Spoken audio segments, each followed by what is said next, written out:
presence I am come, waiting for the kingdom come. In His name, in His name, in His name,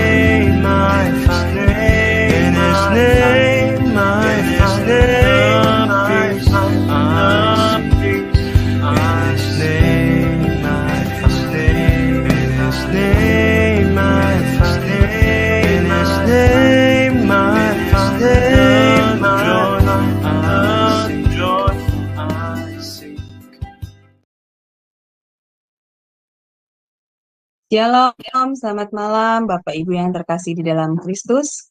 Selamat bertemu kembali di kelas Sema Adonai pada hari Rabu 29 November 2023.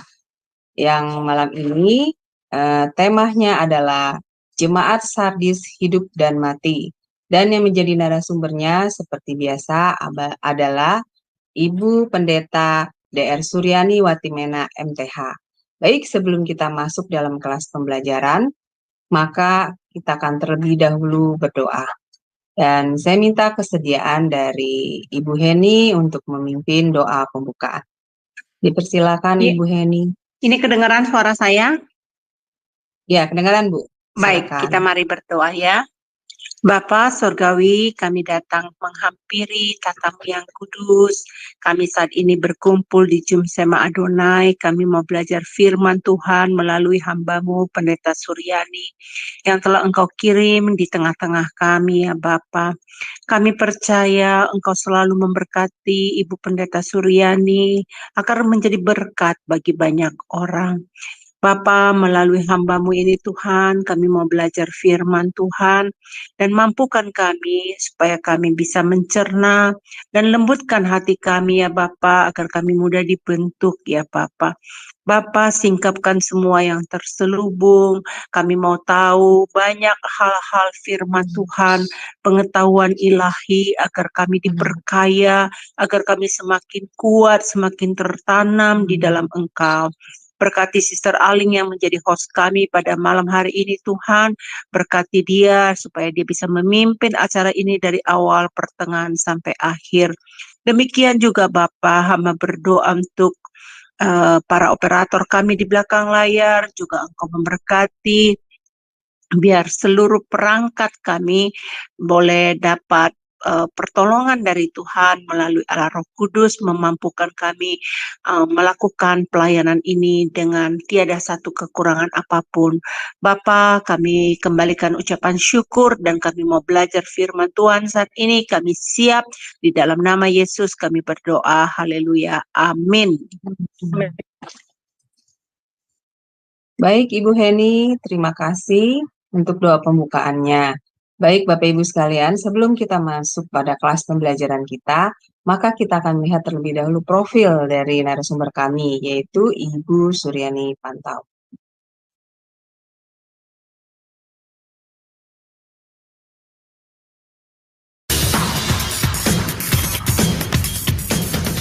Shalom semua, pada kesempatan kali ini, Sema Adonai dengan bangga memperkenalkan pengajar kita, Ibu Suryani Watimena. Dan berikut adalah profil singkat dari beliau. Ibu Pendeta Dr. Suryani S. Watimena, MTH, lebih dikenal dengan nama Suryani Pantau. Lahir di Tanjung Uban, 11 Februari 1962.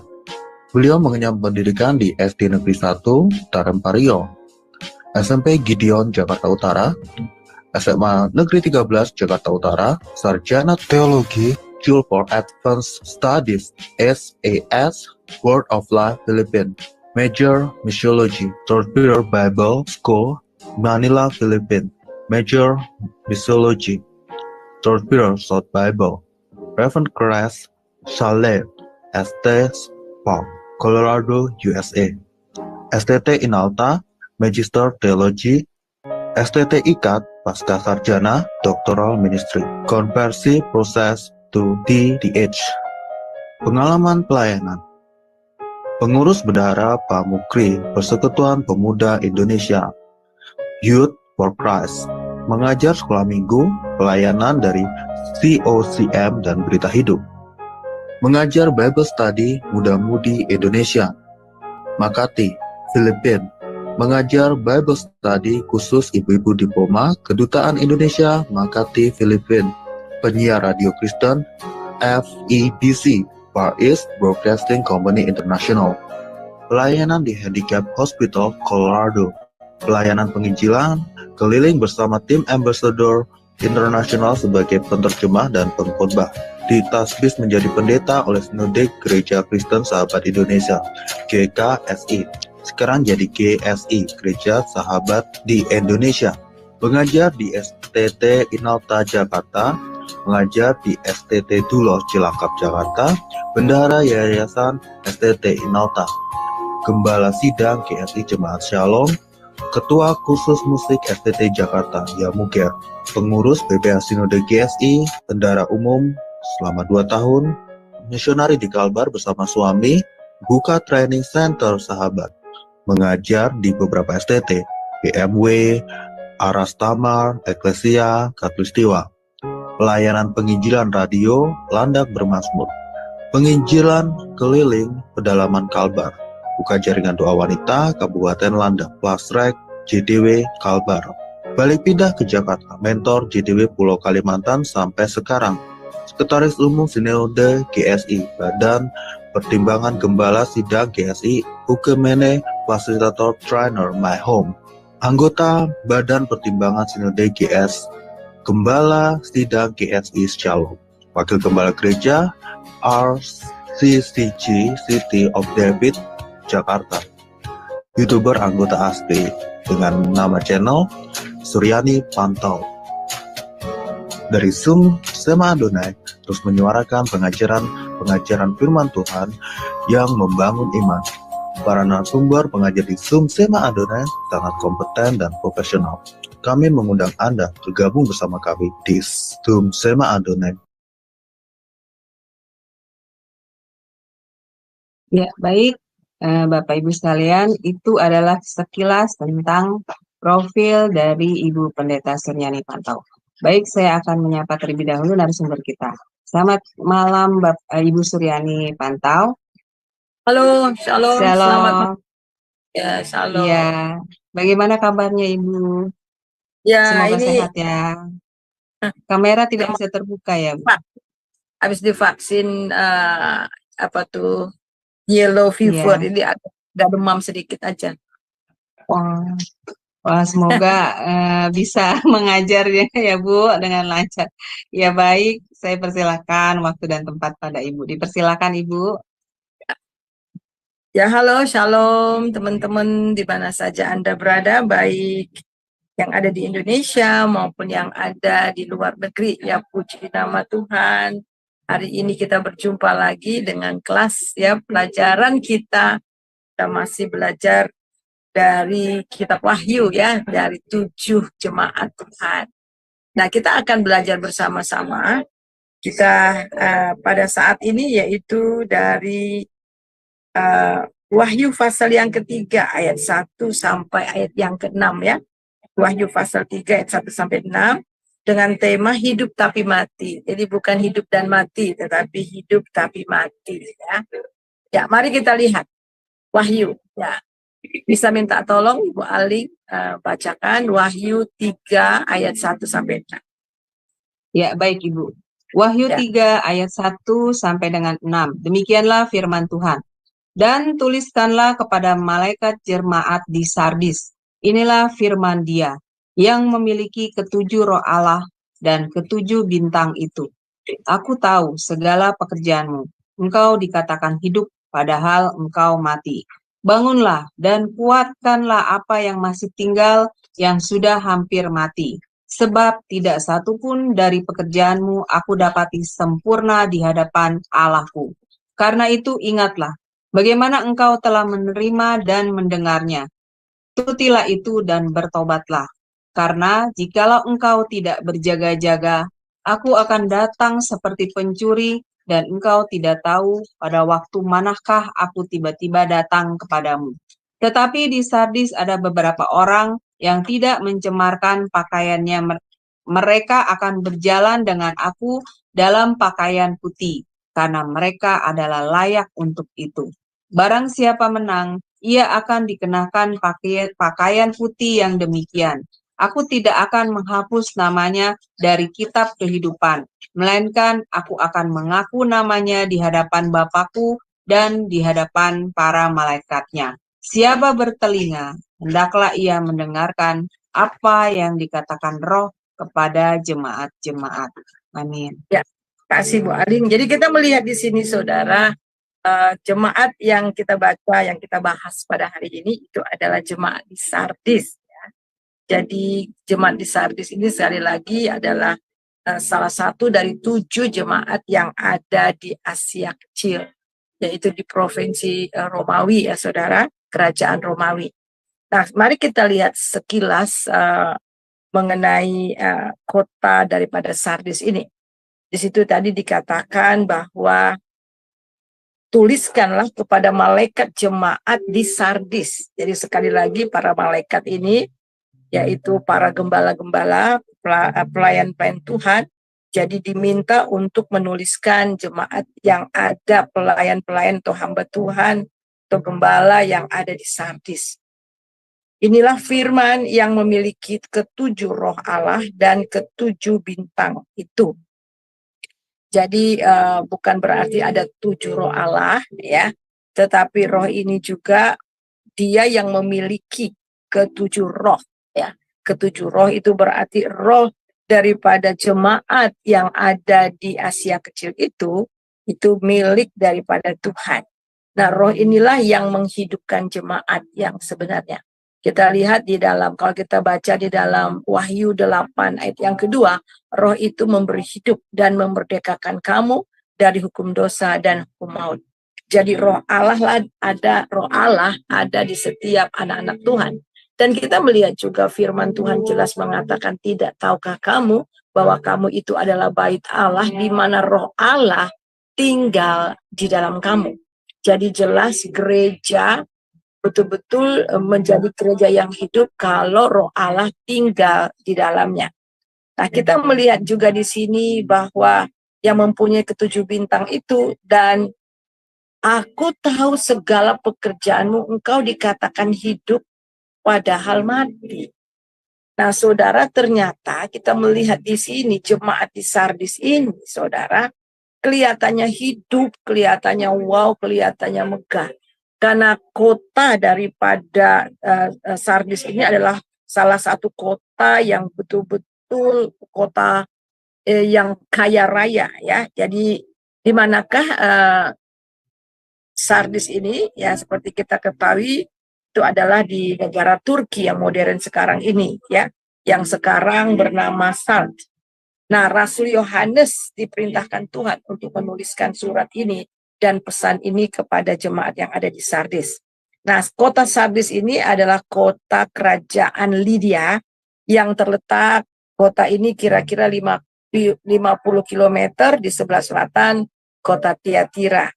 Nah, kota ini kota perdagangan, dan sejak tahun 700 sebelum Masehi, kota ini telah sangat kaya dan jaya juga, saudara. Keunikan kota ini adalah kota ini terletak di atas gunung. Jadi terletak ini benar-benar kota ini terletak di atas gunung dengan batu yang terjal, dan kemudian di atas gunung Timolus yang terjal dan licin pada ketinggian 1.500 kaki. Nah, daerah ini kasar dan curam. Sardis bagaikan menara, ada yang katakan bagaikan menara pengawas berukuran raksasa yang menjaga lembah Hermus.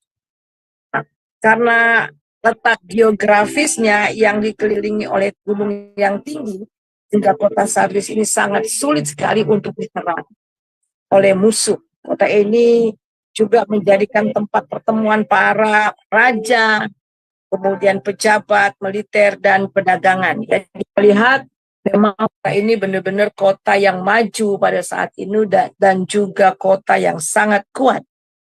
Nah, Raja Sardis ini bernama Croesus, sangat terkenal kaya raya, karena kota Sardis ini kaya raya, di sana ada pabrik kain. yang terkenal pakaian bulu domba. Selain itu terkenal dengan hasil alam emasnya yang berlimpah karena sungai Pactolus yang mengalir melalui kota Sardis itu ternyata pasirnya mengandung emas yang melimpah ruah. Jadi saudara bisa bayangkan ya, jadi pasir dari sungai yang mengalir itu mengandung emas yang melimpah ruah. Jadi kota ini juga terdapat industri yang membuat logam emas. Jadi kota ini betul-betul kaya ya. Secara materi mereka kaya dan kemudian juga kuat dan aman karena kota ini terletak di atas gunung yang terjal dan sulit untuk diserang. Nah, karena kota ini sangat kaya raya ya dan sangat aman ya, dan itulah sebabnya raja daripada Sardis ini yaitu Croesus ini serta masyarakatnya menjadi sangat sombong sekali. Oh, mereka sombong. Mereka mengatakan tidak ada seorang pun yang mampu menyerang kami. Tidak ada seorang pun yang dapat mengalahkan kami.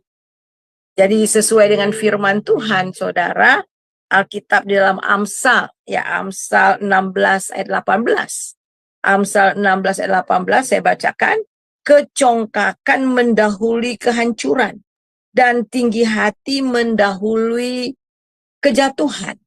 Jadi kesombongan mendahului kehancuran, kebenaran, dan kemudian kita tinggi hati mendahului kejatuhan. Congkak itu dahulu daripada kebenaran dan kebenaran hati dahulu dari kebesaran hati, maksudnya kebesaran hati mendahului kejatuhan. Nah, saudara, kita melihat di sini ini. Nah, kita bisa lihat ini di dalam Amsal 16 ayat 18 ya, jadi jelas di situ. Coba mungkin bisa Ibu Ali baca sekali lagi. Baik Ibu, Amsal 16 ayat 18. Kecongkakan mendahului kehancuran dan tinggi hati mendahului kejatuhan. Amin. Ya, kita melihat di sini ya ayat yang sampai ayat 21 Bu. Ya. Menjauh Lebih baiknya. lebih Ayat baik merendahkan diri dengan orang yang rendah hati daripada membagi rampasan dengan orang congkak. Siapa memperhatikan firman akan mendapat kebaikan, dan berbahagialah orang yang percaya kepada Tuhan. Sampai ayat berapa Ibu? 21. Orang yang bijak hati disebut berpengertian, dan berbicara manis lebih dapat meyakinkan. Amin. Ya, jadi kita melihat di sini saudara bahwa posisi ya, karena mereka kaya raya dengan emas ya, tambang emas mereka. Kemudian juga kita melihat kotanya yang aman, yang tidak mungkin menurut mereka itu untuk dikalahkan. Jadi mereka sangat sombong sekali ya, sangat sombong dan kemudian angkuh, dan ini sudah menjadi karakter daripada kota Sardis. Dan karena merasa kuat, aman, Raja Croesus itu ingin menaklukkan kerajaan-kerajaan yang lain di sekitarnya. Dan dia merasa pasti dia akan menang dan tidak ada seorang pun yang dapat mengalahkan mereka. Jadi apa yang dia buat pada saat itu, dia kemudian menyerang ya, dia kemudian menyerang kerajaan Persia yang saat itu kita lihat diperintah oleh Raja Cyrus atau kota Kores, pada waktu itu, pada tahun 549. Kemudian di luar dugaan ya, di luar dugaan saudara, apa yang terjadi sebelum Masehi ini, di luar dugaan ternyata pasukan Persia itu lebih kuat dari mereka sehingga mereka terdesak dan akhirnya mereka kembali ke Sardis. Jadi kesombongan mereka, keangkuhan mereka, kemudian yang menganggap bahwa tidak seorang pun atau kerajaan apapun yang dapat mengalahkan mereka. Dan ternyata mereka kemudian kalah dan kembali ke kota mereka, ke Sardis. Namun tentara Persia yang marah mengikuti dan mengejar pasukan Sardis dan mengepung kota itu.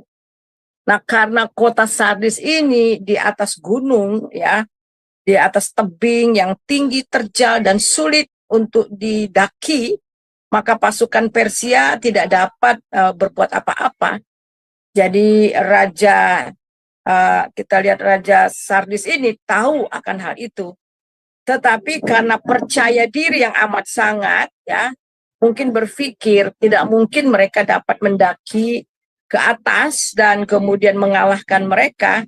Jadi mereka hanya santai. Jadi Raja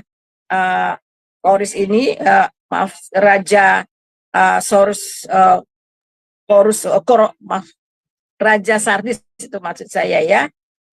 Krosus itu santai, ya, di kota mereka tanpa peduli akan ada kepungan musuh, yaitu Persia di bawah sana. Jadi dengan sombongnya dia hanya menempatkan beberapa tentara saja, dan mereka duduk-duduk di atas tembok kota. Pada suatu malam apa yang terjadi? Salah satu tentara daripada Sardis ini topinya jatuh ke bawah, ya, jatuh ke bawah, dan kemudian dia turun untuk mengambil topinya lewat pintu rahasia. Dan pintu itu dilihat oleh tentara Persia. Tentara yang mengambil topi ini sama sekali tidak sadar, dan akhirnya saudara dilihat oleh pasukan Persia. Pada waktu malam mereka masuk melalui pintu rahasia itu, yang kemudian mencapai ketinggian mencapai kota itu, dan betapa kagetnya orang-orang Sardis dan mereka dilumpuhkan pada saat itu. Jadi kota yang sombong itu jatuh ke tangan musuh mereka. Makanya firman Tuhan katakan, ya, orang yang sombong itu adalah pangkal awal daripada kejatuhan. Oleh karena merasa kuat, oleh karena merasa aman, dan mereka terlalu percaya diri, tidak mungkin orang dapat menyerang mereka, sehingga mereka santai-santai, dan pengawal-pengawal mereka tidak berjaga-jaga. Dan disitulah akhirnya musuh masuk dan mengalahkan mereka. Jadi mulai saat itu kota Sardis mengalami kemunduran dan kemerosotan. Nah, peristiwa kekalahan ini sebenarnya terulang 3 kali, persis seperti apa yang mereka alami ketika mereka dikalahkan oleh kerajaan Persia. Nah, mari kita lihat kembali kepada Wahyu pasal yang ketiga. Kita kembali kepada pembacaan kita itu sekilas mengenai kota dan keadaan daripada Sardis dan agama mereka itu penyembahan berhala, yang kita sudah tahu, kita sudah pelajari, ya, bahwa mereka itu menyembah dewa Artemis, ya. Mari kita melihat di dalam ayat yang pertama kembali. Kita lihat. Dan tuliskanlah kepada malaikat jemaat di Sardis, inilah firman Tuhan yang memiliki 7 roh Allah dan 7 bintang itu. Engkau dikatakan hidup, padahal engkau mati. Perhatikan di sini, engkau kelihatannya hidup, padahal engkau mati. Jadi saudara, kenapa Tuhan mengatakan engkau kelihatan hidup? Kenapa Tuhan memakai kata ini? Kenapa bertentangan? Dari pihak Tuhan melihat dia mati, tetapi dari satu sisi dia hidup. Nah, sebenarnya bahasa ini, kata ini Tuhan pakai dari bahasa orang-orang pada saat itu. Kenapa, saudara? Kota yang megah, kota yang sangat luar biasa kaya raya. Mereka penuh dengan kemewahan dan merasa anggap diri aman, ya. Jadi secara manusia ini kota betul-betul hidup. Ini kota benar-benar luar biasa sekali, ya saudara. Sehingga menurut mereka hidup. Tetapi lain dalam penilaian Tuhan.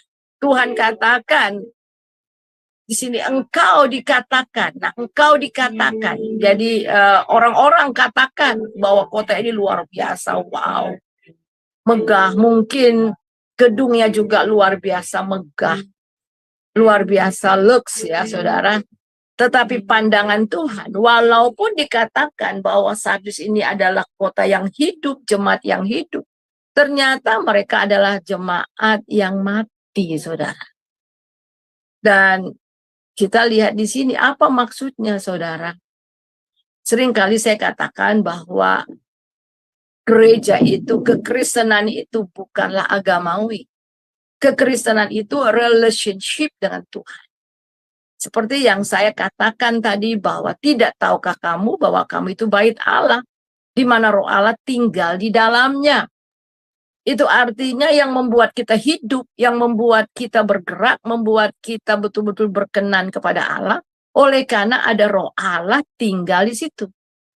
Jadi selama Roh Allah tinggal di dalam kita dan jemaat, Roh Allah bekerja secara leluasa, maka jemaat itu adalah dikatakan menjadi jemaat yang hidup. Tetapi kalau itu tidak ada dan hubungan mereka tidak ada kepada Tuhan, akhirnya saudara yang tinggal itu hanyalah pekerjaan-pekerjaan pelayanan. Saudara, gereja tanpa kehidupan Tuhan sama seperti kumpulan sosial saja. Sosial atau kumpulan-kumpulan, ya kumpulan-kumpulan sosial yang hanya melakukan hal-hal gerakan-gerakan sosial.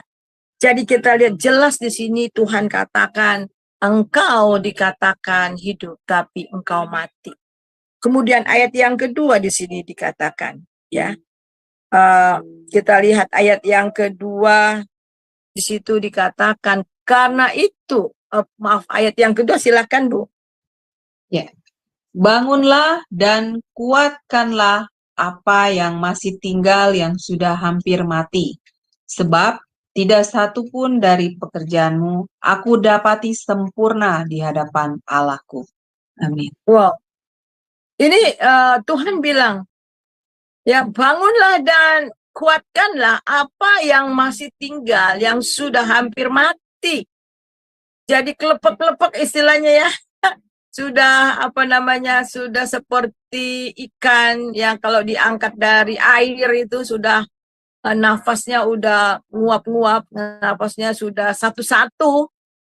Ya ternyata ini yang terjadi di dalam keadaan rohani daripada orang-orang di Sardis. Jadi Tuhan mengatakan mereka mati. Karena kita lihat ternyata ada banyak orang-orang Kristen yang di sana itu tertidur, saudara. Tertidur secara rohani. Benteng Sardis yang telah merebut, yang telah direbut karena pengawalnya tidak berjaga-jaga.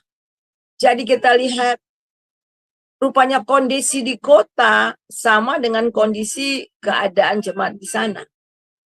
Saudara tahukah bahwa satu kota, satu daerah itu ada dikuasai oleh roh teritorialnya. Nah, kuasa dari teritorial yang ada di Sardis ini ternyata kesombongan yang amat sangat dan akhirnya pengawal-pengawal tidak berjaga-jaga sehingga musuh bisa datang kepada mereka. Jadi ketika pemimpin gereja telah terbiasa dengan berkat-berkat ya, mereka yang melimpah, terpuaskan diri mereka dengan pelayanan mereka, saat itulah musuh menemukan jalan masuk.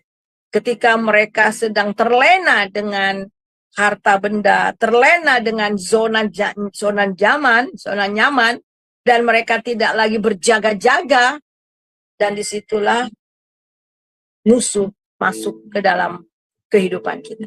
Jadi ada celah.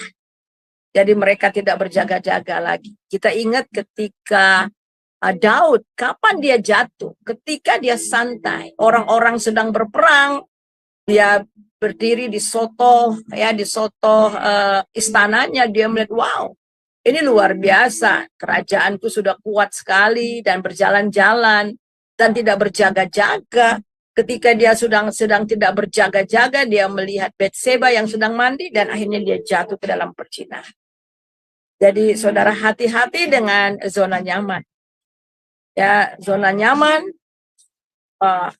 seringkali kita terjebak dalam hal ini ketika masuk ke zona nyaman, akhirnya kita hidup dengan berkat Tuhan dan kita terlalu menikmatinya, kita lupa akan yang pemberi berkat itu sendiri. Dan kita melihat bahwa jemaat terlena dengan keadaan kota mereka sehingga mereka tidak agresif lagi dalam memberitakan Injil. Kota mereka merana, kota mereka tak terselamatkan. Ya, kota mereka tak terselamatkan karena hamba-hamba Tuhan, anak-anak Tuhan sudah malas untuk bersaksi pada saat itu. Sehingga kota ini menjadi kota yang mati. Kenapa dikatakan mati? Karena tidak ada kehidupan Tuhan di dalamnya. Sedangkan Alkitab dengan tegas kehadiran gereja di tengah-tengah kota itu menjadi garam, menjadi terang. Seperti firman Tuhan, kamu adalah terang dunia terletak di atas gunung. Tidak mungkin tersembunyi. Sardis ini terletak di atas gunung yang tinggi dan terjal. Tapi sayang mereka tidak menjadi terang. Ya, mungkin menjadi terang karena kemewahan, kegembirapan saja. Tetapi sayang rohaninya mereka kemudian pelan-pelan menjadi mati.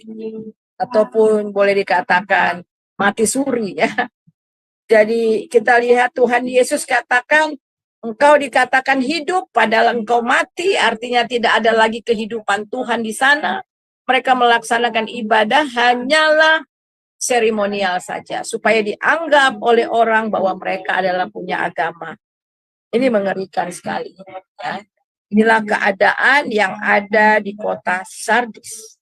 Tetapi yang sangat luar biasa, tadi firman Tuhan mengatakan di dalam ayat yang kedua, bangunlah dan kuatkanlah. Wah, luar biasa saudara, Tuhan itu Tuhan yang kita sembah di dalam Tuhan Yesus. Yaitu adalah Allah yang penuh rahmat dan kasih dan selalu memberi kesempatan kepada jemaatnya untuk kembali bertobat. Bangunlah. Kuatkanlah apa yang masih tinggal, yang sudah hampir mati. Ternyata saudara ada beberapa orang yang ada di sana itu masih memelihara iman, tetapi hampir mati juga, tinggal sedikit lagi. Ya, sudah mulai pudar. Tetapi Tuhan mau juga yang hampir pudar, yang sesisa ini bangun, bangkit. Sebab tidak ada satupun pekerjaan aku dapat sempurna di hadapan Allahku. Ya, akhirnya mereka terjebak dengan pelayanan-pelayanan yang ala kadarnya. Ala kadarnya. Yang penting ada kegiatan. Ya. Yang penting ada ibadah. Yang penting ada gerakan-gerakan sosial dan sebagainya. Jadi inilah, tetapi kita melihat di sini Tuhan melihat juga, ya, melihat juga masih ada yang hampir mati, tapi masih ada hidup sedikit. Ya itu istilahnya apa tuh Ibu Aling ya, mati suri ya. Iya Bu. Mati suri ya, mati suri. Iya. Jadi kerohanian yang mati suri. Apakah ini bisa terjadi di gereja zaman sekarang? Oh sangat, sangat. Ya, bisa terjadi, sangat bisa terjadi. Dan akhirnya saudara, gereja itu harus menjadi pergerakan. Menjadi movement yang bergerak. Tetapi kalau gereja yang sudah seperti ini bukan menjadi movement, tapi monumen. Ya, jadi monumen saja. Tidak ada kehidupan di sana.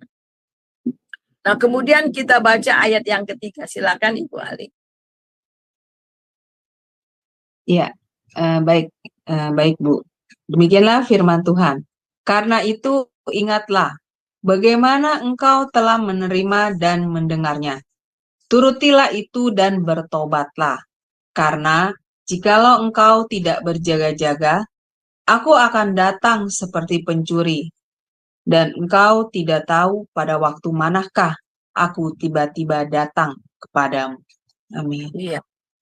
Amin. Karena itu ingatlah bagaimana engkau telah menerima dan mendengarnya. Turutilah itu. Mendengar apa? Mendengar firman Tuhan. Iman datang dari pendengaran akan firman Tuhan. Jadi Tuhan katakan, karena itu bagaimana, ingatlah. Jadi disuruh ingat kembali bagaimana engkau telah menerima dan mendengarnya, mendengar firman Tuhan. Turuti itu, lakukan itu firman Tuhan. Lakukan kembali firman Tuhan. Yang pelan-pelan mungkin sudah mulai tergerus oleh kekayaan zona nyaman pada saat ini. Dan Tuhan katakan bertobat. Bertobat artinya betul-betul berbalik ya. Berbalik dari yang jahat dan kembali kepada Allah. Dan lakukan kembali apa yang sudah ditinggalkan itu. Karena jikalau tidak, kata Tuhan, engkau tidak berjaga-jaga, aku akan datang seperti pencuri. Jadi Tuhan akan datang seperti pencuri. Jadi nasihat Tuhan Yesus kepada gereja ini mulai dengan bangunlah, ingatlah. Ingatlah. Suruh ingat kembali. Remember. Ya. Ingat pada waktu kamu sungguh-sungguh mendengar firman Tuhan. Pada waktu pertama kali engkau menerima firman Tuhan. Pada waktu pertama kali engkau percaya kepada Tuhan. Lakukan itu kembali. Kemudian dikatakan bangun dan bertobat. Jadi kita melihat para pengawal sedang tidur. Para hamba Tuhan, anak-anak Tuhan sedang tidur enak situ. Sedang bermimpi dengan zona nyaman. Jadi langkah pertama menuju pembaharuan dalam sebuah gereja yang hampir mati adalah menyadari dengan jujur bahwa ada sesuatu yang salah. Jika gereja itu hidup, maka mereka akan mengalami pertumbuhan iman. Ada perbaikan-perbaikan, ada transformasi, ada reproduksi, dan kemudian ada kekuatan. Itu akan terjadi. Jika unsur-unsur ini tidak ada lagi di sebuah gereja, maka gereja itu mungkin sedang sekarat atau sudah mati. Mari kita sebagai gereja Tuhan, ini bukan hanya berbicara gereja secara gedung, secara kelompok, tetapi juga secara kita personal.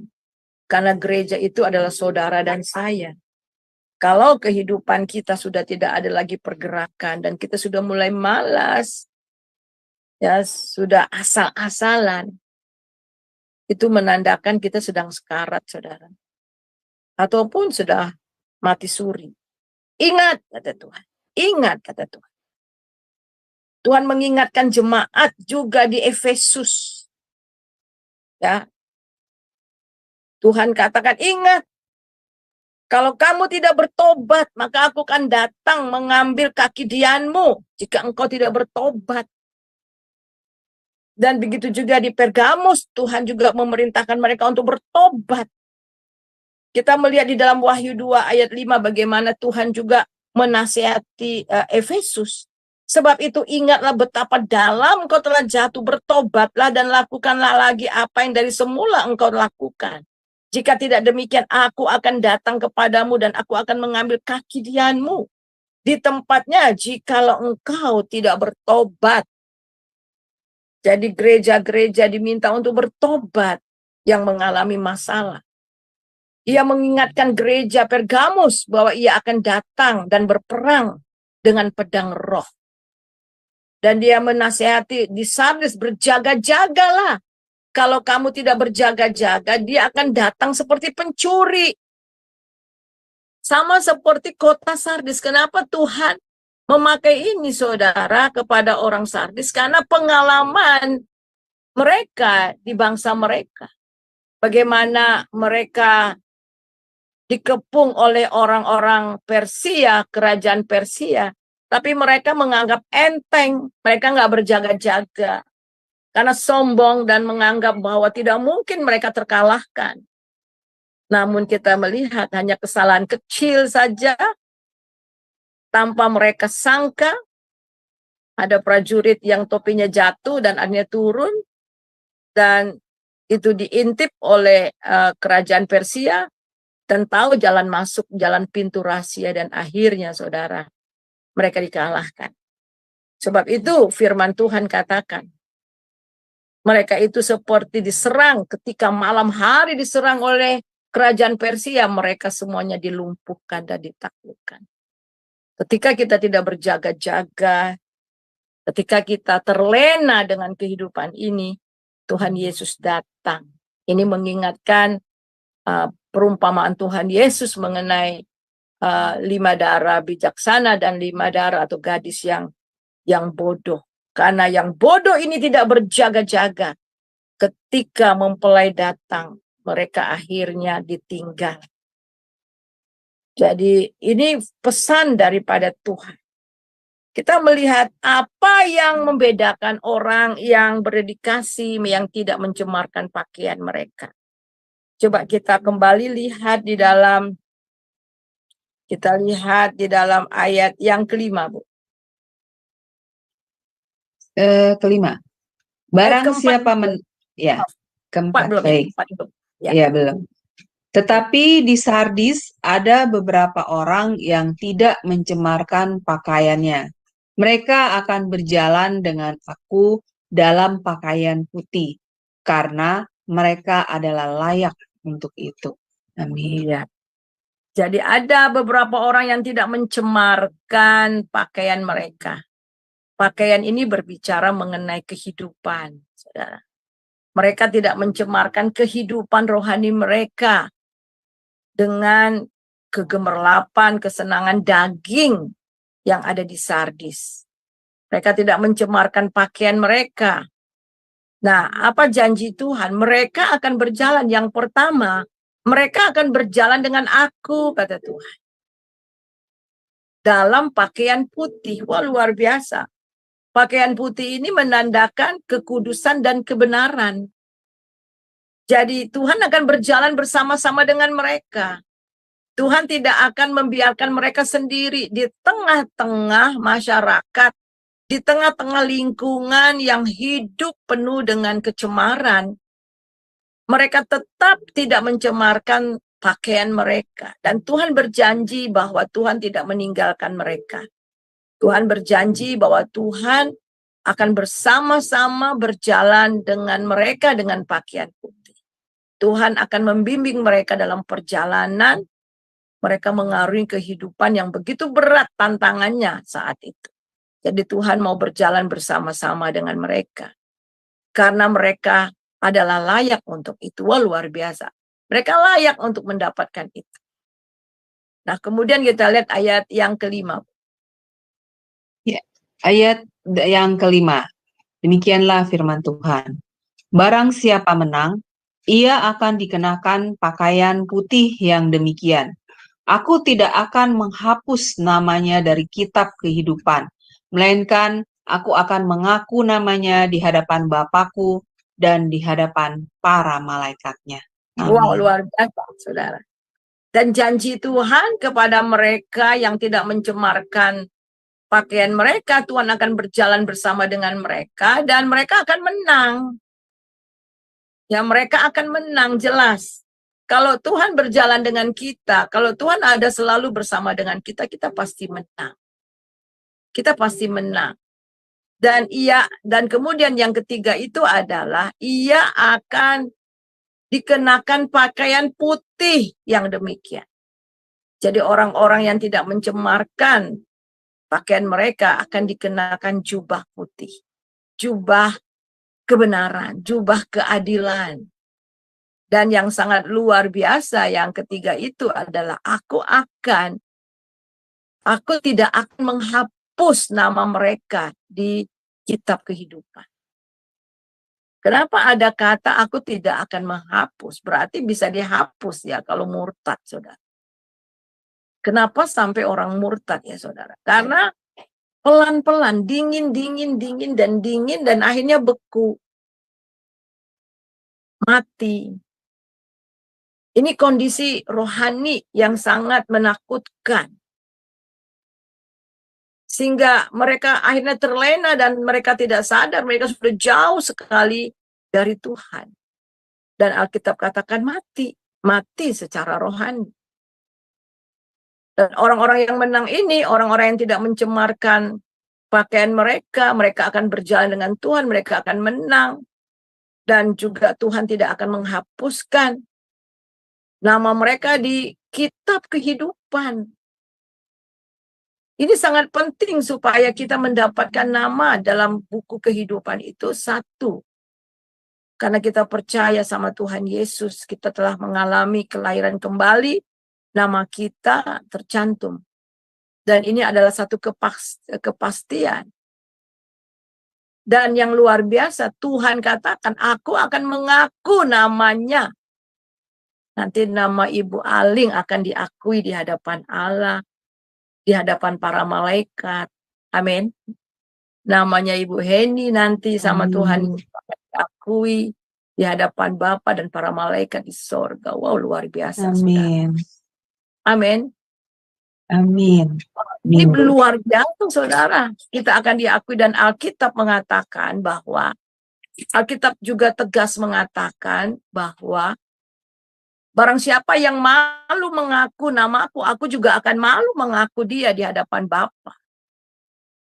Nah, Tuhan berjanji bagi mereka yang tidak mencemarkan pakaian mereka, Tuhan akan mengakui dia di hadapan Allah dan di hadapan para malaikat. Saudara yang kekasih, ini penting sekali. Jadi nama kita memang sudah tercatat di dalam buku kehidupan. Coba kita baca Ibu di dalam Lukas pasal 10 ayat 20. Lukas pasal 10 ayat 20. 10 ayat 20. Ya, Lukas pasal 10 ayat 20. Demikianlah firman Tuhan. Namun demikian, janganlah bersukacita karena roh-roh itu takluk kepadamu, tetapi bersukacitalah karena namamu ada terdaftar di surga. Amin. Ini adalah perkataan Tuhan Yesus yang mengutus 70 muridnya, ya, di mana setan itu takluk dan jatuh, ya. Dan Tuhan bilang jangan bersukacita karena itu, tapi lebih lagi kamu harus bersukacita karena namamu ada terdaftar di sorga. Wah, luar biasa. Di dalam buku kehidupan itu adalah nama-nama orang yang sudah mengalami tebusan darah anak domba, yaitu Yesus sendiri. Dan namanya terdaftar di sorga. Jadi kata terdaftar di sini bukan akan terdaftar, tetapi telah terdaftar ketika kita percaya sama Tuhan. Dan Tuhan bilang bagi mereka yang tidak mencemarkan pakaian mereka, Tuhan tidak akan menghapus dari daftar ini. Dahsyat, ya. Kemudian kita lihat di dalam kembali kepada Wahyu pasal 3. Wahyu pasal 3. Ya. Mari kita lihat di dalam ayat yang kelima. Barang siapa menang, ia akan dikenakan pakaian putih yang demikian. Aku tidak akan menghapus namanya dari kitab kehidupan, melainkan aku akan mengaku namanya di hadapan Bapakku dan di hadapan para malaikatnya. Amin. Amin. Ini adalah hari kemenangan. Ini adalah hari di mana Tuhan memuliakan anak-anaknya. Sebab itulah di dalam Roma pasal yang ke-8 ayat yang ke-18, Bu. Roma 8 ayat 18. Roma 8 ayat 18. Demikianlah firman Tuhan. Sebab aku yakin bahwa penderitaan zaman sekarang ini tidak dapat dibandingkan dengan kemuliaan yang akan dinyatakan kepada kita. Amin. Ya. Nah, jadi ketika orang-orang menang itu berpakaian putih, kemudian namanya itu diakui di depan Bapa, dan juga ya di depan Bapa, dan juga di depan di depan para malaikat. Ini seperti gini, saudara. Seperti ada satu pertunjukan, ya, bagaimana celebration celebration nanti di kerajaan sorga ya, ketika sampai di sana nanti kedatangan Tuhan. Oh, bikin Suryani, ya. Ini Ibu Aling, ini wah disebut namanya. Amin. Hadapan Bapa, di hadapan para malaikat, dan semua tepuk tangan atas kemenangan. Celebration kemenangan, saudara.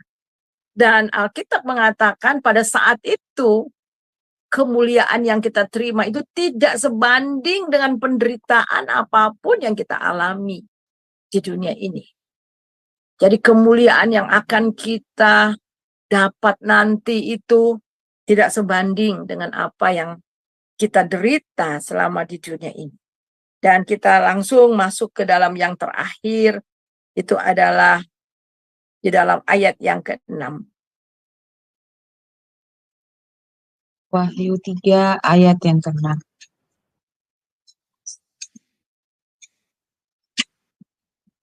Siapa bertelinga, hendaklah ia mendengarkan apa yang dikatakan Roh kepada jemaat-jemaat.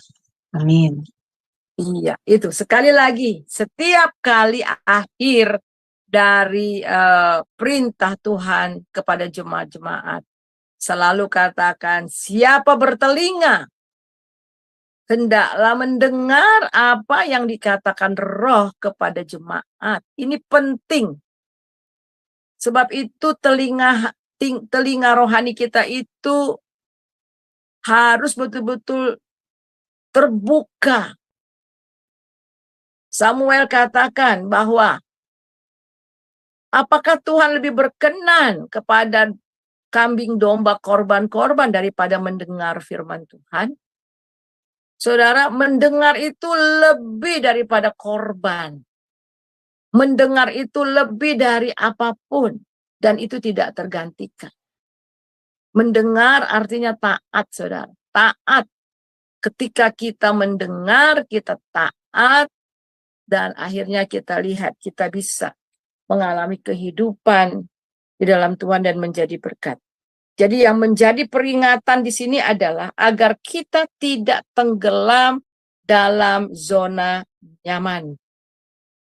Sekali lagi pesan kita, yang kita terima di Sardis itu adalah Tuhan mengajar jangan sampai kita tenggelam dalam zona nyaman. Udah saking diberkati kita lupa. Akhirnya tidak tahu lagi mau berdoa. Buat apa berdoa lagi, semua sudah ada. Kalau dulu minta sesuatu berdoa, berlutut, nangis di hadapan Tuhan. Sekarang serba ada, semua ada. Saya ingat dulu waktu saya kuliah ya di Amerika, udah lama sekali ya. Masih tahun 85, 86 ya saudara ya. Jadi udah puluhan tahun yang lalu. Nah saya ini satu kamar, ada satu kamar tuh berapa orang. Satu kamar dengan teman saya yang dari Jerman. Wah ini anak orang kaya, orang tuanya punya pabrik dan sebagainya.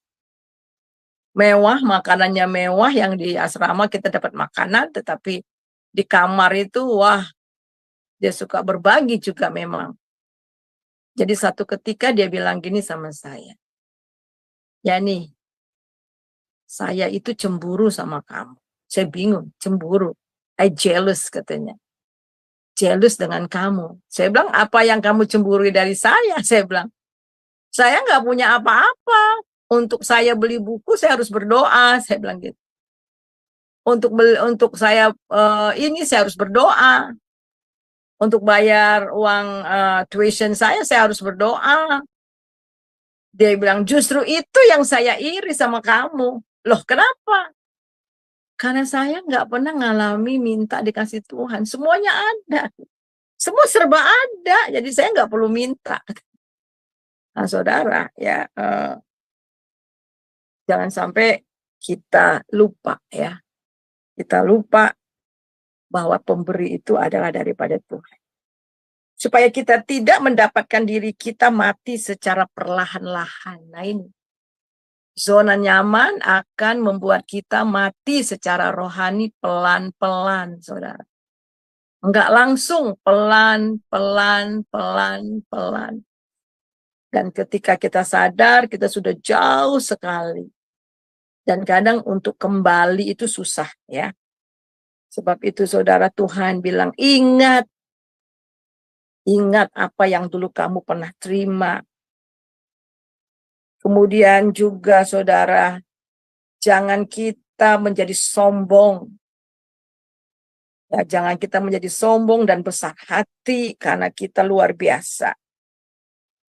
Karena saudara, bahwa tidak ada gereja yang jauh dari pengharapan selama masih ada sisa orang-orang yang hidup tidak tercemar. Jadi satu pengharapan juga. Ada peringatan supaya kita hati-hati, jangan sampai pelan-pelan kita mati secara rohani. Dan satu pengharapan, selama masih ada orang-orang yang tinggal sungguh-sungguh sama Tuhan, gereja itu masih ada harapan untuk dipulihkan. Masih ada harapan. Walaupun di sini katakan yang masih sisa. Ya, tapi Tuhan bekerja karena Allah yang kita sembah itu adalah Allah dalam Tuhan Yesus. Dia adalah kepala gereja dan dia tidak mau gerejanya hancur. Dan dia mau supaya kondisi yang mati ini bisa kembali lagi dihidupkan. Terakhir mari kita baca, Ibu Aling tolong Yohanes pasal 5 ayat 25. Baik, Yohanes pasal 5 Ayat 25. ayat 25. Demikianlah firman Tuhan. Aku berkata kepadamu, sesungguhnya saatnya akan tiba dan sudah tiba, bahwa orang-orang mati akan mendengar suara Anak Allah, dan mereka yang mendengarnya akan hidup. Amin. Amin. Dan ini bukan hanya berbicara orang mati secara fisik ya saudara, tapi mati secara rohani. Jadi ketika Tuhan memanggil, mereka akan mendengar suara Tuhan. Dan mereka yang percaya mendengar dan percaya kepada nama Anak Allah itu, mereka akan dihidupkan. Kita harus terus introspeksi diri kita. Dalam perjalanan hidup saya sehari-hari, saya selalu begitu ya. Kita lihat sudah sejauh mana. Kita selidiki hati sama seperti Mazmur Daud. Selidikilah hatiku Tuhan dan ketahuilah pikiranku. Tuhan tolong jemaat saya. Kalau ada yang tidak baik, kalau sudah mulai serong, kalau sudah mulai tidak bersih hatinya. Begitu juga dengan saya, Tuhan, Allah Roh Kudus tolong selidiki, ampuni saya. Tuhan, hati saya ini kayaknya udah mulai kacau deh Tuhan. Hati saya ini kayaknya udah gak murni deh Tuhan. Kita selidiki hati kita dari waktu ke waktu. Supaya Roh Kudus terus menyinari kita dan firman-Nya terus menyucikan kita sehingga kita tetap berjalan di jalan kehidupan Kristus dan bertumbuh ke arah kemuliaan Tuhan. Itu saja firman Tuhan yang kita dengar pada malam ini. Terpujilah Kristus. Minta Ibu Aling berdoa untuk firman Tuhan, mengucap syukur. Ya, baik. Mari Bapak Ibu kita berdoa. Bapa kami yang di surga, terima kasih dan puji syukur ya Bapa untuk firman yang telah kami dengar pada malam ini dari Ibu Suryani. Ya Tuhan, biarlah kiranya Tuhan memberkati pelayanan Ibu Suryani lebih dan lebih lagi, sehingga Ibu Suryani bisa menjadi berkat bagi banyak orang. Dan kiranya firman yang ditaburkan lewat ucapan Ibu Suryani kepada kami, berikanlah kepada kami ya Tuhan hikmat daripadamu. Buka hati dan pikiran kami ya Tuhan, agar kami sungguh-sungguh mengerti, sungguh-sungguh memahami apa yang telah dipaparkan oleh Ibu Suryani tentang kebenaran firman-Mu kepada hati dan pikiran kami. Sehingga firman itu menjadi rema ya Tuhan, dan memampukan kami untuk bisa melakukannya dalam kehidupan kami kepada sama dan juga diri kami. Terima kasih Tuhan Yesus untuk waktu yang telah diberikan kepada kami pada saat ini. Doa ini kami panjatkan dengan perantara Tuhan Yesus Kristus, Juru Selamat kami yang hidup. Haleluya. Amin. Amin. Ya, baik. Terima kasih Ibu Suryani atas pemaparan materinya yang luar biasa malam ini. Sangat memberkati kami semua dan memberikan kami satu pencerahan ya Ibu, untuk kami bisa benar-benar mengerti apa yang menjadi kehendak dari isi hati Tuhan pada kami. Baik, Bapak Ibu sekalian, sebelum kita masuk pada sesi tanya jawab dan diskusi, maka saya akan terlebih dahulu membacakan acara-acara channel Sema Adonai seminggu ke depan. Baik, dimulai dari besok ya, Bapak Ibu sekalian, di hari Kamis 30 November 2023 di jam 20.00 waktu Indonesia Barat, di Sema Adonai akan kembali ada kelas pembelajaran firman. Dan kali ini mengenai materi misiologi, dan ini berseri ya Bapak Ibu pelajarannya, dan temanya kali ini adalah misi lintas budaya, dan yang menjadi narasumbernya adalah Ibu Evangelis Anita Butars MTH, dan moderatornya adalah Ibu Aling, saya sendiri. Kemudian di hari Jumat 1 Desember 2023 di jam 19.00 waktu Indonesia Barat, di Sema Adonai akan kembali ada kelas pembelajaran firman. Dan kali ini materinya tentang pelajaran Kristologi. Sudah masuk seri ke-14. Jadi pelajaran ini berseri ya Bapak Ibu. Dan temanya kali ini adalah kedatangan Kristus. Dan yang menjadi narasumbernya seperti biasa adalah Pak Pendeta Daniel Palungan, dan moderatornya adalah Ibu Aling. Selanjutnya di hari yang sama, hari Jumat, di jam 21.00 waktu Indonesia Barat, di Sema Adonai masih ada kelas pembelajaran terakhir ya Bapak Ibu. Kali ini materinya tentang pelajaran sejarah penebusan. Dan yang menjadi narasumbernya seperti biasa, Pak Pendeta Yudi Lengkong, dan moderatornya adalah Ibu Heni. Dan temanya kali ini adalah pelita yang tak terpadamkan, diambil dari Nats 2 Petrus 1 ayat 9. Selanjutnya, di hari Sabtu, di tanggal 2 Desember 2023 di jam 19.00 waktu Indonesia Barat, di Sema Adonai akan kembali ada kelas pembelajaran firman dengan tema membentuk keturunan, dan yang menjadi narasumbernya adalah Pak Pendeta IR James Henry STH, dan moderatornya adalah Ibu Heni. Selanjutnya di hari yang sama, di hari Sabtu, di jam 21.00 waktu Indonesia Barat, di Sema Adonai masih ada kelas pembelajaran firman yang terakhir, dan ini mengenai materi konseling. Temanya kali ini adalah mengenal piromania.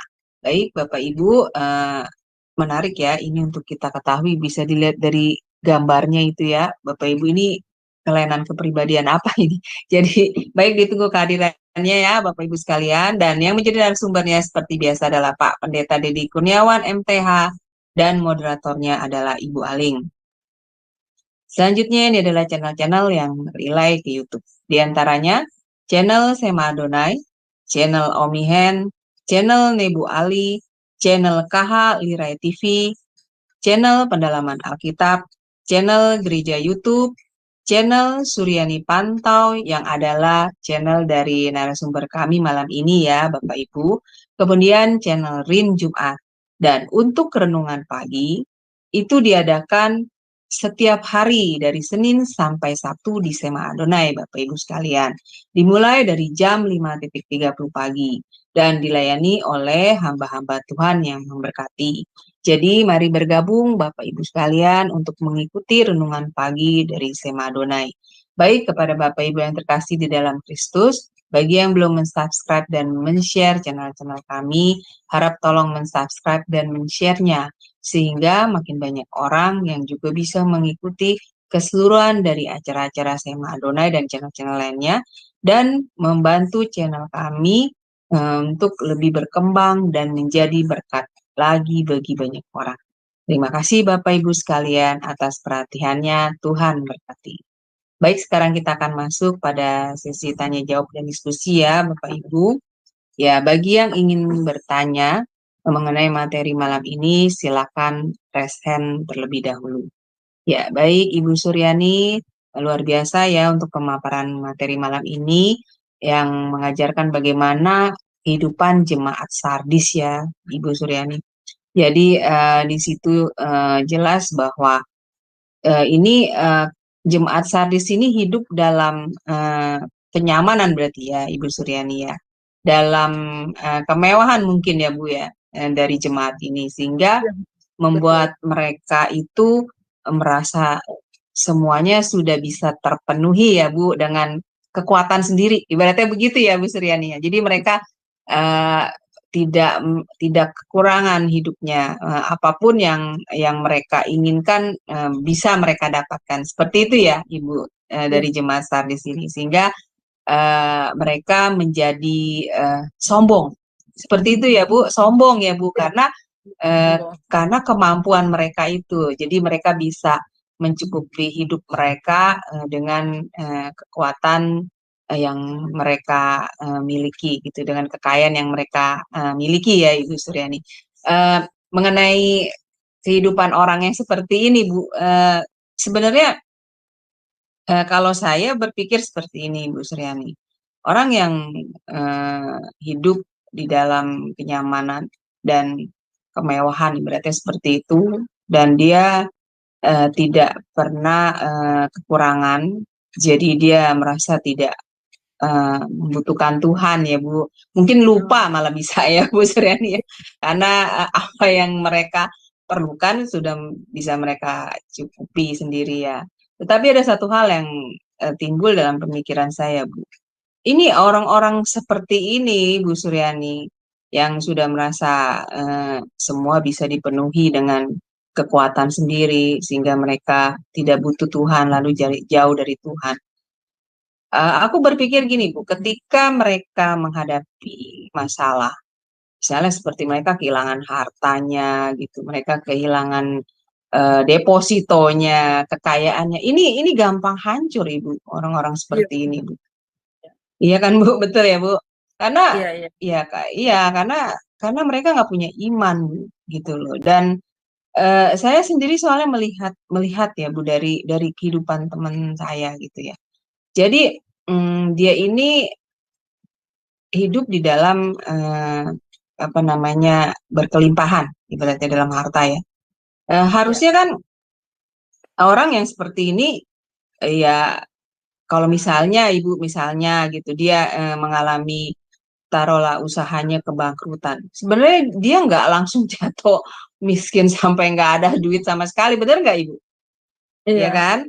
Pasti Iya. masih ada harta gitu. Tapi dia sangat ketakutan saya lihat kalau dia menghadapi misalnya eh, apa namanya dalam usaha keluarganya gitu ya ada kayak goyang gitu Bu. Nah dia cemas gitu, dia takut gitu. Eh, Kadang saya berpikir gini, lah apa jadi nggak ada imannya gitu Mas Riani. Jadi hilang imannya gitu. Padahal dalam hati saya, ya kalau misalnya usahanya goyang gitu, usaha keluarganya ya Bu, kan dia nggak mungkin langsung jatuh miskin sampai melarat itu kan seperti Iya. nasib Ayub ya Bu Suryani, seperti nasib Ayub yang benar-benar hilang dalam sekejap ya Bu, ya kan kisah Iya. Ayub. Ya makanya ya itulah Bu, kadang saya berpikir ya kekayaan, kenikmatan yang diberikan, maksudnya berkat ya Bu itu kalau kita nggak bisa memanagenya dengan bijak, ya membuat kita atau kita jadi menjauhkan kita dari Tuhan, ya membuat kita ya jadi lemah iman, Bu Suryani. Gitu. Iya. Ya walaupun awalnya ya sombong ya Bu, sombong gitu maksudnya nggak perlu Tuhan gitu. Tapi ketika dihantam badai dalam keuangannya itu hancur Bu. Malah ada yang bunuh diri, ada yang gila Bu. Betul, betul. Padahal iya kan Bu, padahal menurut Hidup itu saya lebih berbahaya dari itu padahal. Itulah. betul, padahal kan sebenarnya kalau mereka misalnya mengalami kerugian atau kebangkrutan pun juga kehidupan mereka nggak seperti orang yang jauh lebih susah di bawah mereka ya Bu, yang benar-benar untuk makan aja itu susah. Betul tidak Bu Suryani? Selama masih ada iman, masih ada pengharapan. Tapi kalau udah nggak ada, Betul, betul. Dan memang mengenai kesombongan itu memang setahu saya ya Ibu, itu sebenarnya juga adalah dosa yang paling tertua ya Bu, di dalam betul. Alkitab. Iya, Hmm, karena ya malaikat Tuhan, penghulu malaikat Tuhan aja Lucifer itu jatuh karena kesombongan. Ya Ibu Suryani seperti itu ya. iya, Betul ya. Nah, ini yang saya mau tanyakan mengenai kesombongan, Bu. Eh, Bagaimana Ibu ya, maksudnya kita menjaga hati kita ini supaya tidak jatuh dalam dosa kesombongan, Ibu. iya. Iya, baik. Silakan Memang Ibu kita, Suryani. Iya. ya dosa sombong itu kan kita warisi dari nenek moyang kita Adam ya. Dan setiap orang itu sebenarnya ada sombongnya itu. Iya. Nah, bagaimana? Jadi kita harus tahu bahwa memang pertama ketika kita sudah memiliki Tuhan dan sudah ada Roh Kudus di dalam diri kita bersyukur, minta selalu peka dengan Roh Kudus supaya Roh Kudus bisa selalu menerangi hati kita, sama seperti Daud. Selidikilah hatiku ya Tuhan dan ketahui apa yang ada dalam hati dan pikiranku. Dan itu pertama kita harus sadar, selalu minta Roh Kudus. Dan kemudian supaya kita enggak sombong, kita harus mengucap syukur. Sering-sering mengucap syukur kepada dan tahu bahwa semua yang kita miliki itu adalah dari Dia, untuk Dia dan bagi kemuliaannya. Jadi sering mengucap Benar. syukur. Iya, Betul ya makanya Bu, berarti jadi Habakuk lawan. kan, iya, lawan dari sombong kan mengucap syukur. Iya, betul-betul. Lawan dari kesombongan adalah mengucap syukur. Kalau Ya, mengucap syukur berarti kita menyadari ya Bu, bahwa ada ya, yang siapa kuasa sih yang ya. kita sadar bahwa kita lemah, Mm. kita nggak apa-apanya, kita tanpa Tuhan nggak ada apa-apanya. Kita jadi hanya, aduh Tuhan mengucap syukur, dapat sedikit mengucap syukur, dapat besar mengucap syukur, dapat dihormati mengucap syukur, tidak mau dihormati mengucap syukur gitu ya.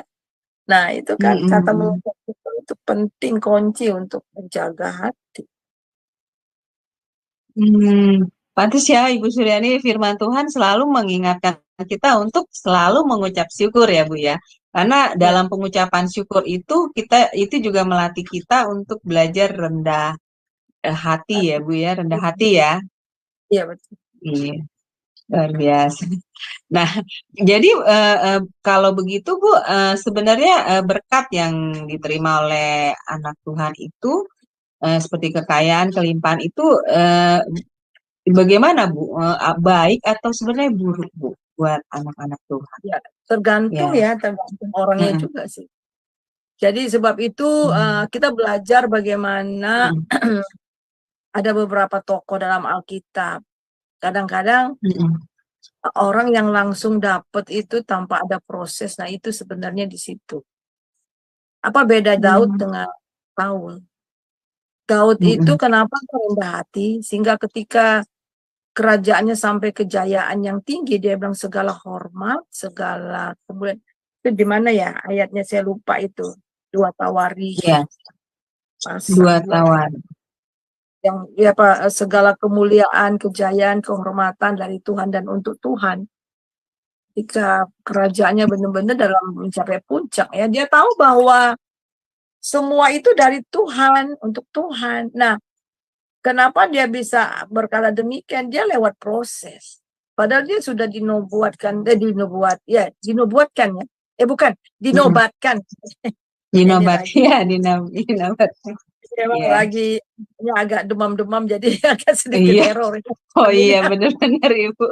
Iya. Ya, Kayaknya jadi dinobatkan ya. Dia dinobatkan jadi raja kan waktu masih muda sekali, tetapi dia nggak langsung duduk jadi raja, diproses 8 tahun, dikejar-kejar, mau dibunuh dan sebagainya gitu kan. Dan akhirnya ada kesempatan untuk naik tahta dengan membunuh Saul ya, waktu Saul ada di goa itu sedang tidur, sedang buang hajat. Wah, orang-orang bilang, ayo tancapkan aja tombak ke dadanya. Tapi dia bilang nggak akan dia lakukan itu. Kalau dia tancapkan, dia jadi raja saat itu juga. Sah-sah aja menurut orang banyak kan. Tetapi nggak menurut Tuhan. Nah itu, jadi lewat proses. Sehingga ketika dia sampai ke puncak, dia tahu karakternya sudah terbentuk. Sedangkan Saul langsung jadi raja. Ada proses-prosesnya. Iya, betul ya prosesnya. Dan kita lihat bagaimana Yusuf tahun diproses, tapi dia jadi rendah hati. Emang kalau ketika mengasihi kita, dia proses kita. Sampai sekarang kita mengalami proses kok kita, ya. Betul Bu, betul. Sampai kita menutup mata ya Bu Suryani. seperti betul ya Bu, kita diproses sampai kita menutup mata. Yang menarik ya, Alkitab itu Tuhan selalu mengutamakan kita tuh seperti pohon. Kenapa seperti pohon? Pohon yang enggak batang, cara ranting-ranting yang tidak berubah kan dipotong. Tumbuh lagi. Dipotong, tumbuh lagi. Dipotong nggak langsung mati kan pohon itu. Iya. Tebang pun pohonnya tuh selama masih ada akar di bawah pasti dia akan tumbuh. Nah, itu. Jadi Tuhan itu mengibaratkan kita tuh seperti pohon yang tidak berakar, yang maksudnya yang tidak berbuah, ranting-rantingnya itu potong, dibersihkan, dipotong, dikerat, tumbuh lagi. Nah, itu jadi subur ya Bu ya, dan berbuah ya, seperti yang Tuhan kehendaki ya, betul. Tuhan kita, ke malasan kita dan sebagainya, betul, kan kedagingan kita pokoknya Bu ya, ego kita, kedagingan kita. Ya, luar biasa Ibu Suryani. Dan ini Ibu Heni monitor, apakah mau menambahkan atau bertanya? Sepertinya tidak. Enggak, saya enggak ada tanya apa-apa. Terima kasih Bu Suryani. Kita harus belajar ya, jangan sampai kita mengeraskan hati. Kita dianggap hidup tapi mati iman kita. Banyak loh ya Bu Suryani ya zaman sekarang ya. Kelihatan hidup ya, tapi imannya banyak yang mati ya. Iya betul. Banyak sekali itu. Ke gereja iya, nyumbang iya, ya, tapi gampang tersinggung, sedikit-dikit marah, ya, katanya nggak punya sakit hati, nggak punya iri hati, tapi kenapa bisa marah-marah, bisa tersinggung. Kalau umpamanya iparnya, ini yang berkeluarga nih ceritanya nih, ipar sedang ngomong sama ipar yang satu lagi, kita mulai merasa, aduh gue dicuekin, gue kagak diapa-apain, mulai terbakar, marah gitu ya. Nah itu gimana tuh Bu Suryani? Kan hidup tapi mati imannya kan? Iya. Jadi itu namanya kurang firman ya Bu Suryani. Seperti itu pendengarannya, masalahnya di pendengaran. Iman itu timbul dari pendengaran kan firman Tuhan. Jadi gereja juga firman Tuhan. Makanya setiap jemaat kalau jemaat ditutupi, siapa yang bertelinga hendaklah dia mendengar apa kata. Ya ke gereja juga, tapi dia dengar firman Tuhan enggak? Dia simak apa? Iya.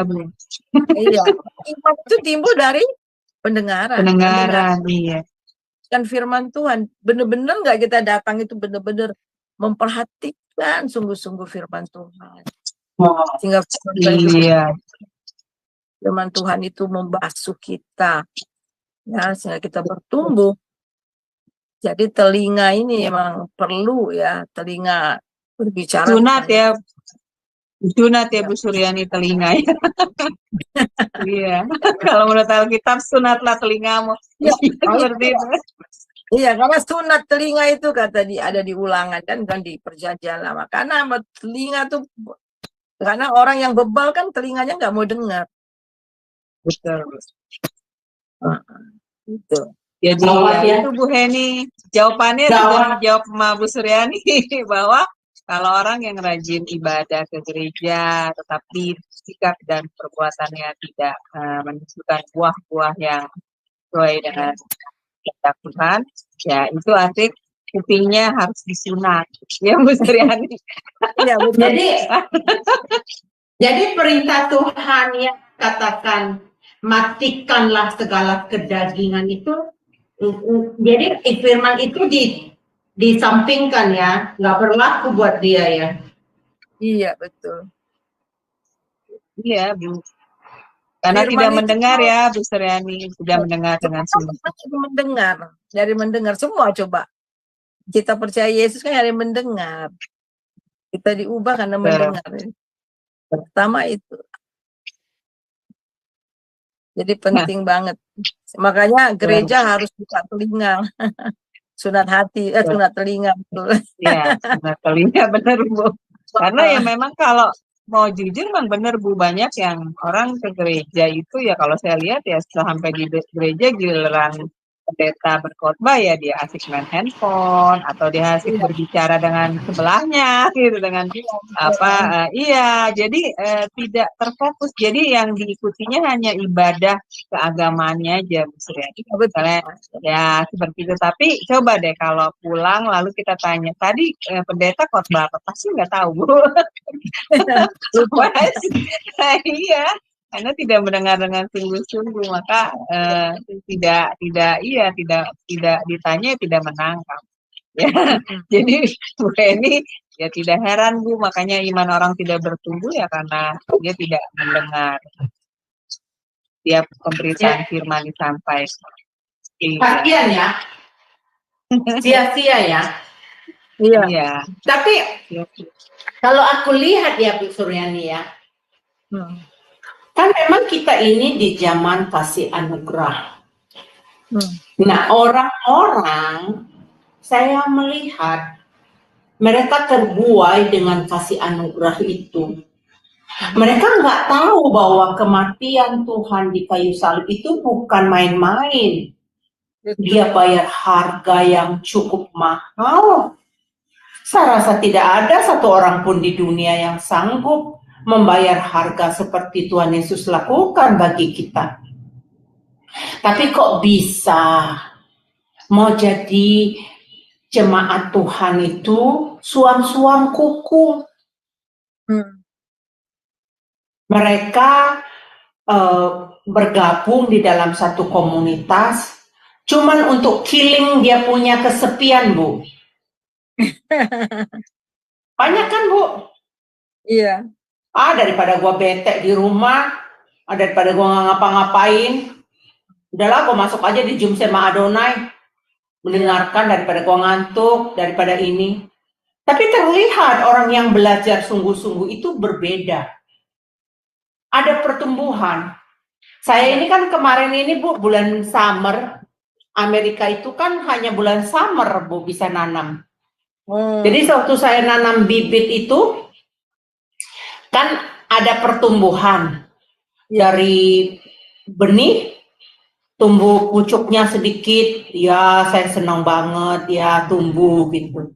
Tapi kalau nggak dirawat, nggak dikasih makan, nggak disiramin, ya matilah tanaman. Orang akarnya juga belum kuat, nancap sampai ke mata air di dalam di bawah itu. Dari mana airnya dia dapat? Nggak ada makanan kan? Nah saya lagi teringat, ya ini anak Tuhan tuh begini juga ya. Kalau dia udah dituai sama Tuhan, udah ditanam bibit, roh Tuhan udah masuk dalam hidup kita, terus kita nggak menghidupkan, wah itu parah. Makanya saya bilang Bu, waktu dulu saya merenungkan, aku nggak tahu Ibu udah pernah ke New York nggak Bu? Enggak, saya waktu itu di Colorado sama Tennessee.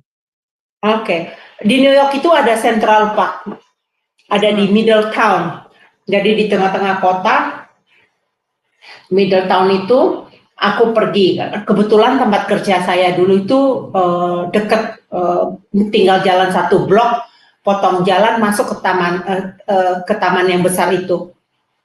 Nah, saya duduk dekat air pancuran sana sambil lihat bebek, sambil lihat orang-orang gitu. Terus saya merenungkan, saya mau apain ya hidup saya ini ya.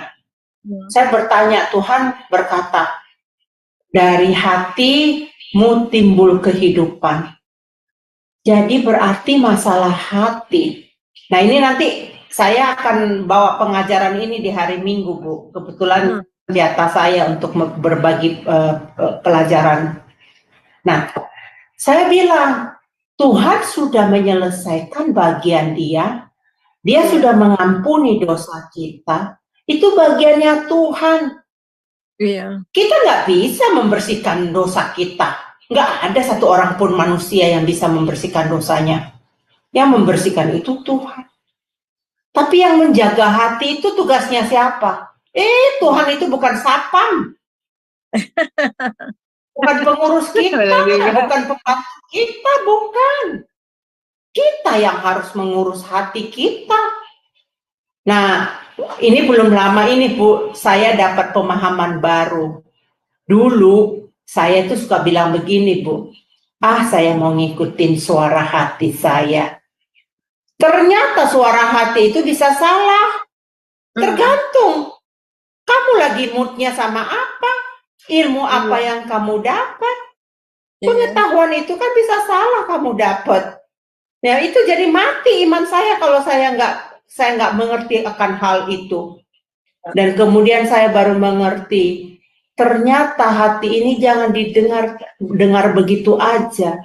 Tapi setelah itu kita harus pimpin hati kita ke arah yang benar, ke arah kehidupan, supaya jangan mati, jangan sia-sia. Saya Bu waktu itu ya sering nangis saya dulu, Bu. Maaf ya, saya ngaku. Saya kan orangnya tegar nih, Bu. Orangnya kuat gitu. Wah, tapi kalau udah di situ udah merenungkan firman Tuhan, air mata nggak bisa ditahan, Bu. Saya bilang, Tuhan, mampukan saya memiliki karakter yang bagus, kualitas yang bagus, hati saya bagus ya. Jadi Bu, kalau di orang-orang nih yang kenal saya nih Bu, orang-orang bilang, oh si Heni kalau ngomong memang belak-belakan, tapi hatinya baik. Udah banyak yang ngomong kayak gitu. Bukan saya mau promosikan ya Bu ya, bukan mau membanggakan diri, saya nggak mau mencuri kemuliaan Tuhan. Tapi siapa yang melakukan itu? Ada kerjasama saya dengan Tuhan. Saya respon firman Tuhan. Tuhan katakan sama saya, dulu saya gampang sekali marah, Bu. Saya bilang, wah saya harus jadi pahlawan. Orang yang bisa mengendalikan emosinya itu melebihi dari pahlawan. Belajar, berhasil, jatuh bangun. Sama seperti orang baru belajar jalan, bayi yang belajar merangkak, belajar jalan. Enggak langsung. Sampai sekarang aja saya masih bisa emosi. Jujur, saya bukan malaikat. Proses. Ya, tapi yang tadi Ibu bilang itu nama kita dicatat di buku kehidupan. Saya merenungkan itu, Bu. Waduh, iya benar. Jangan sampai nama gua nggak dicatat di sana. Dunia bakal binasa. Habis dunia ini lenyap, mati. Aduh, nyesel nanti di kemudian hari. Buat apa? Iya. Nah itu Bu Suryani, terima kasih banget. Setiap kali pengajaran Bu Suryani itu nge-flash saya balik. Oh iya ya, bener ya. Ini pernah dulu saya pikirkan loh, ini dulu begini loh. Saya pernah mikirkan ini. Sembari kerja nih Bu, saya di-refresh lagi sama Ibu. Jadi saya nggak mau menjadi jemaat yang kayak di Sardis itu ya. Sardis ya. Saya nggak mau. Saya orang bilang, Kristen, dia Kristen loh. Aduh, dia tuh ke gereja loh, rajin loh. Tapi kelakuan nggak benar. Ih, malu-maluin. Mati iman kita jadinya. Benar nggak, Li? Betul. Ya, udah itu aja dari saya. Makasih Bu Suryani. Ya. Ya, baik. Terima kasih Bu Heni untuk partisipasinya. Baik Ibu Suryani, karena waktu juga sudah semakin larut, Ibu juga kurang enak badan ya. Semoga cepat sehat ya Bu, diberi kesehatan pemulihan kesehatan yang cepat oleh Tuhan, sehingga Ibu bisa kembali beraktivitas dan melayani. Baik Ibu, kita akhiri kelas kita. Ibu bisa tutup dengan closing statement-nya dan kita berbicara. Ya baik, Ya. silakan Ibu Suryani.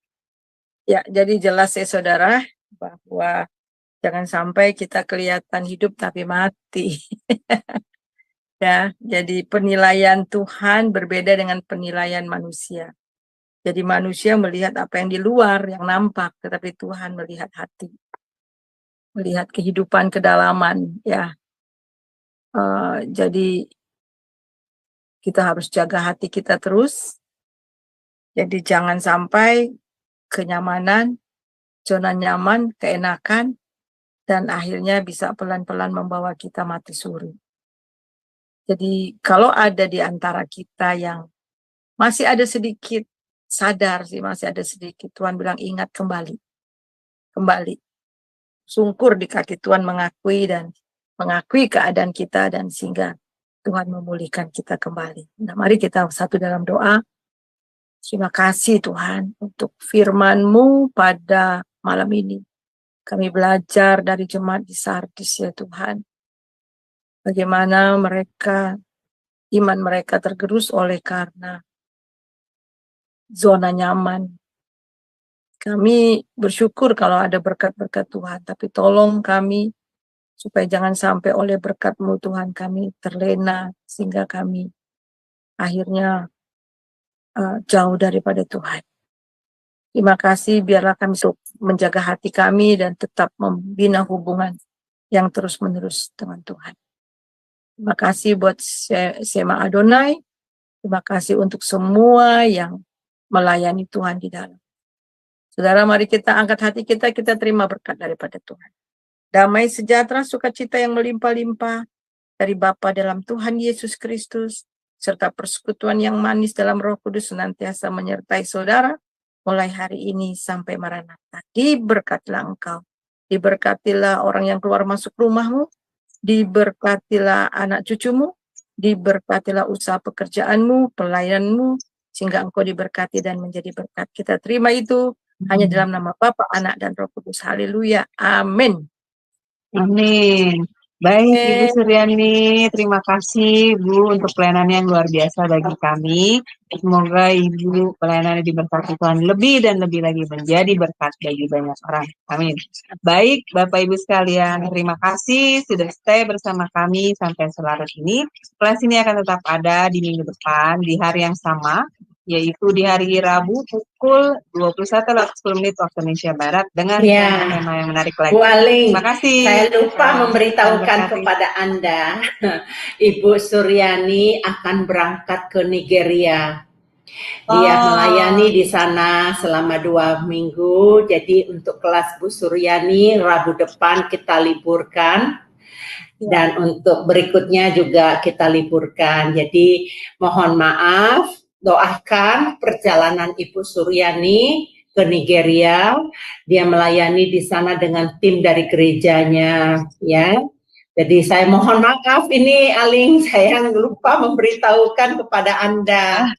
Ya Ibu Suryani, saya doakan supaya perjalanan Ibu, pelayanan Ibu, mereka mendapatkan berkat ya. Amin, atas pelayanan amin. Ibu, dan kami berdoa supaya dalam perjalanan Ibu ditibahkan di sana dengan selamat, tanpa kekurangan apa-apa, dan full anointing from our Lord.